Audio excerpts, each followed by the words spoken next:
Hello everyone, Bertina Amy here, and welcome to my channel. So in today's video, I really need your help to decide which of these three wreaths is best, A, B, or C for a Dollar Tree DIY Valentine's Day wreath. So I picked up one of these tinsel decor pieces. Now mine is 99 cents from Goodwill, but that was just by chance because it's not like they always have it. So first we're going to go ahead and just remove the tinsel. However, I'm not going to lie, I do prefer the ones from Dollar Tree. If you check out my video from last year on a DIY heart wreath, that one is from Dollar Tree. Next, I'm taking my wire cutters and I'm going ahead and going around my entire structure and removing these, what I'm going to call as prongs that are sticking out on the inside of the wreath and the outside. And I discovered later on that it's actually better to take this because it grips it better than actual pliers, for me anyway, and to just peel them off. If you only have pliers, then you can use those. At the time, I didn't have these cutters, and for some reason, these seem to work better for me, but also it could be the structure as well. This one was easier to peel off than the Dollar Tree one, so you could pick and choose your battles that way, but I just prefer the Dollar Tree structure more because I don't like this part in the middle at the top of the heart where it has two protruding from this either side of the heart. It's something else that is showcased in the structure overall, especially given my personal style. So once you have all that removed and cleared away, here's what I'm thinking about doing this year. I've got pink and red burlap ribbon from Dollar Tree, and I'm hoping these two ribbons will be enough, but I do have another red, and I don't know what I'm going to do if I need another pink, but in any case, I'm going to go ahead and take these off the spool and attach them with hot glue to each other. And I attach them while folded with red over top the pink because the red's just a darker, stronger color. So I feel like that just looks better rather than pink over the red. Now, heads up, when buying burlap ribbon from Dollar Tree, I have found some serious inconsistencies, and I don't know if they're changing that due to their price increases. However, the pink ribbon was the one I had on hand, and it's very, very soft, versus the red ribbon is a more recent purchase and is much more stiff. And you'll notice that as I try to ribbon wrap this piece. And also, since I have more red than I have pink, I'm actually going to make sure more of the red is showcased first as I ribbon wrap it. But I'm going to test out my new ribbon wrapping method.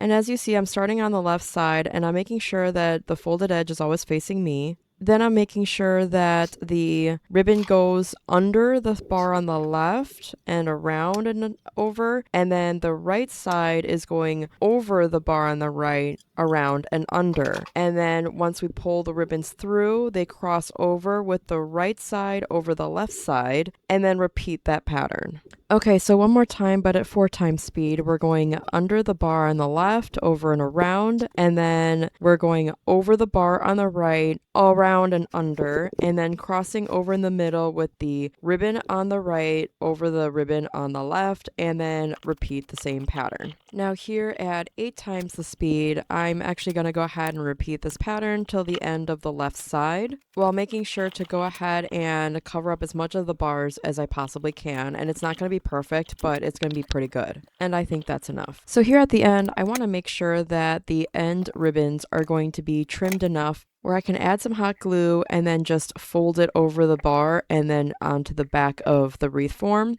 and do that for both ribbons. And so that's what I do here. Then I reattach the pink and red ribbons and then repeat the same process on the right side. However, I later discovered that it doesn't work quite right, because for some reason doing the same process on the right side causes a lot of gaps. So then off camera, I tried playing around with various ideas to see how I could get this to work, and I tried redoing the right side several times, and it just wasn't working, and I still kept getting gaps. So then I was about to pivot and decide that maybe I'll just cover the gaps up by first incorporating flowers at the bottom part of this wreath. And I chose 3 because artistically you want odd numbers of any elements of embellishments when you're embellishing your piece. Then for the gaps that were insistent on the right side, and I say insistent here purposefully because it was as though like there was no way to get rid of it. So I decided to try to cover the gaps by taking another flower, gluing the petals to each other, and just cutting out the individual petals, if that makes sense,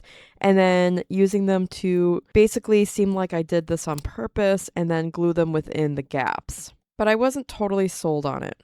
Okay, so this is what it looks like with all the flowers and petals on, and I'm not sold on it. And I was talking to my friend at work, my soul sister Carol, and I I did this right side the wrong way.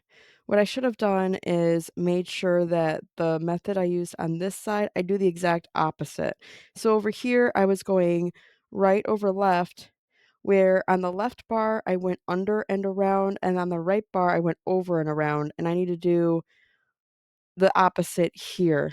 So I'm going to go ahead and go off camera, take the right side off, plus the glued in pieces here, and try this again, and I will try to film the part where I do it the opposite way.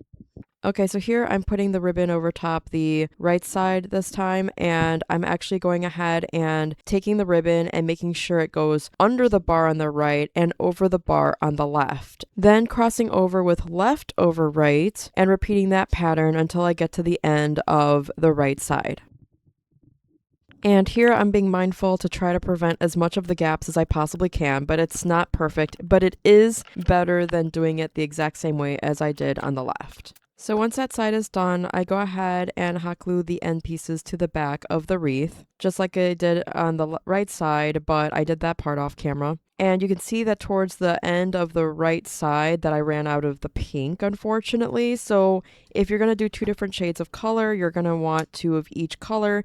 If you're going to do all the same color, you're going to need only 3 rolls of ribbon. But I'm trying to use what I have on hand without having to buy more, so that's why I'm sticking with this. And here you can also see some glue spots from when I glued in petals and flowers. So I'm going to go ahead and bring back in the 3 flowers that I put at the bottom to help cover those up. And this also allows me to cover up the fact that I ran out of the pink ribbon. So then I take some spare red burlap ribbon and I go ahead and wrap it around the very top of this wreath because I want to cover up the bars. This is optional. You don't have to do this. I'm doing this because that's what I want to do. And I still felt like it was missing something, so I decided to try to embellish it with some of the pieces from this over-the-door hanger. And what I liked about this piece, honestly, is the heart-shaped piece as well as the ribbon with the bells. And honestly, when it comes to Valentine's Day, of the shades that can go into it, my favorite color is fuchsia and purple. So I, anyway, try to repurpose some of these pieces to try to give this a little bit something else. And anyways, I go ahead and take them apart and go ahead and try to tie the bells over the very top part of my wreath. And I didn't have a lighter on me, so I used my hot glue to try to finish the edges, but that wasn't really working out too well for me because they kept fraying, because that's the kind of quality ribbon that they use for this piece. So instead, I just fold it over with some hot glue underneath so that way I can give a nice finished edge. And then I trimmed off the excess because I'm only going to want the front part of the ribbon to show, if that makes any sense. So I'm trying to fix it like that. And here's the final result. Let me know what you think in the comments below. So this isn't actually the final result, it's just what I can showcase as a final result. Please let me know which of those 3 options you think is the best. Did you know that I am currently selling personally designed t-shirts based off of my upcoming book, The Cancer Dragon? Here I'm unboxing some orders from coworkers who I'm very grateful to for supporting my mission. If you were to ask me honestly, the idea for this logo came from my DIY Cancer Dragon wreath.